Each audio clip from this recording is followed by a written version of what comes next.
माझे नाव अमोल धोंडराम पाटील, मुक्काम पोस्ट शिरगाव विसापूर, तालुका तासगाव, जिल्हा सांगली। माझा हा प्लॉट 1 एकर आहे थॉम्सनचा। मी याची छाटणी 10 ऑक्टोबर 2013 रोजी घेतलेली आहे। त्याच्यानंतर 16व्या दिवशी वांस पाडली।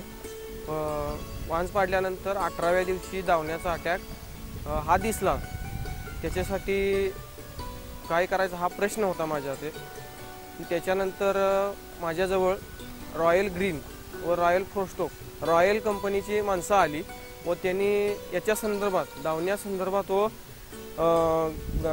बागेच्या गडांच्या साईजविषयी व पानाच्या काळोखीसाठी रॉयल ग्रीनची माहिती, रॉयल ग्रीन रॉयल फोरस्टोकविषयी माहिती दिली।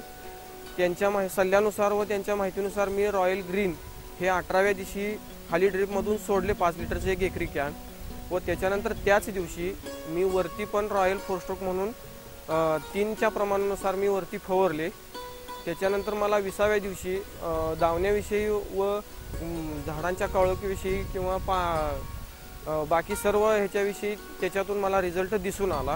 20व्या दिवशी रॉयल फोरस्टोक वरती फवारल्यानंतर 10 दिवसानंतर पानांची काळोखी व घडांची साईज जी न फवारता किंवा न ड्रिपिंग घेता घडांची साईज व काळोखी आलेली तुम्ही ह्याच्यामध्ये बघू शकता।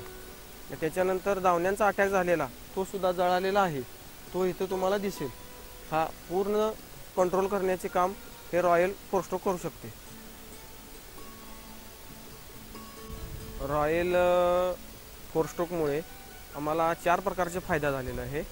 त्याच्यामध्ये बुरशी कंट्रोल करते, कीटकांच्या वरती प्रतिबंध करते, वाढ हे चांगल्या प्रकारेच करते, ते बुरशी कंट्रोल करते। याच्यामध्ये रॉयल ग्रीनमुळे हे एवढे सगळे इफेक्ट चांगल्या प्रकारे रिझल्ट मला दिसून आलेला आहे। याच्यानंतर आतापर्यंत 30 दिवसामध्ये मी 1च हात घेतलेला आहे व कंपनीने मला 2 हात घ्यायला सांगितले, पण 1 झालेला नसल्यामुळे तरीसुद्धा आम्हाला रिझल्ट एवढा दिसून आलेला आहे।